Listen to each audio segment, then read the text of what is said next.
formateurs et bienvenue dans ce 23e vendredi imprévu. Comment réagir face à un apprenant qui vous pose une question auquel vous n'avez pas la réponse? C'est ce qu'on va voir aujourd'hui. Ça nous est tous arrivé à un moment donné. Un apprenant vous pose une question et vous ne savez pas quoi répondre. Ou vous avez un doute en tout cas sur la réponse à apporter. Vous avez 15 personnes en face de vous. Vous êtes censé tout connaître. Bien sûr, vous avez la science infuse. Non, pas du tout. Vous êtes en tout cas en maîtrise de votre sujet, mais il y a quelque chose que vous ne savez pas. D'abord, rassurez-vous, ça arrive à tout le monde. Ce n'est pas parce qu'il y a un doute sur une réponse ou que vous n'avez pas toutes les réponses que vous êtes un mauvais formateur. Pas du tout. Bien au contraire, c'est même normal. Par contre, il y a quand même une erreur à éviter. Là, je voulais vraiment vous en parler parce que c'est quelque chose que l'on peut faire, que vous avez peut-être déjà fait et qu'il faut absolument éviter. C'est tout simplement de donner une réponse qui est peut-être erronée. Vous avez un doute sur la réponse et vous la donnez quand même. Par exemple, vous allez dire « Je pense que la réponse c'est... » À mon avis c'est ça, mais je reviendrai vers toi parce que je suis pas sûre. Il ne faut pas le faire. Pourquoi? Eh bien tout simplement parce que vous donnez une réponse qui est peut-être erronée et vous la donnez à 15 personnes qui vont retenir cette information. Donc ils vont l'utiliser à un moment donné. Imaginez si c'est un e-learning, alors là vous avez tout gagné, vous allez donner à des milliers de personnes une mauvaise réponse.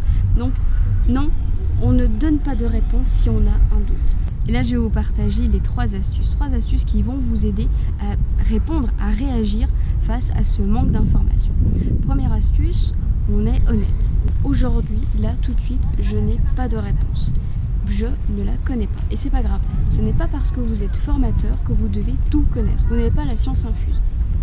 Donc vous ne savez pas, et c'est pas grave. Vous pourriez vous dire, mais je passe pour un guignol, eh bien pas du tout. Bien au contraire, les gens vous feront confiance parce que vous leur avez montré que oui, vous ne savez pas, mais vous savez comment aller chercher la réponse. Et ça, c'est le plus important. Donc d'abord, je suis honnête et j'apporterai la réponse à un autre moment. Je ne sais pas, mais je vais aller me renseigner.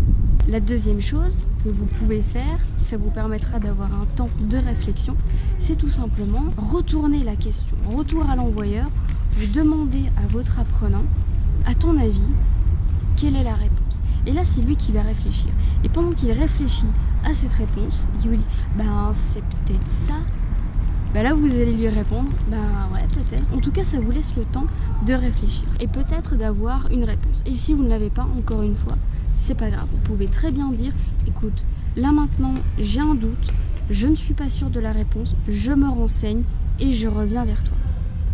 Bien entendu, il faudra revenir vers cette personne. La troisième solution, c'est de faire intervenir le reste du groupe. C'est-à-dire, je me retourne vers le groupe et là, je leur demande, à votre avis, les autres, vous en pensez quoi?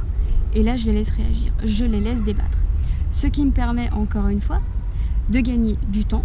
Soit je réfléchis, ah oui, ok, c'est bon, je connais la réponse, c'est ça, et je la donne.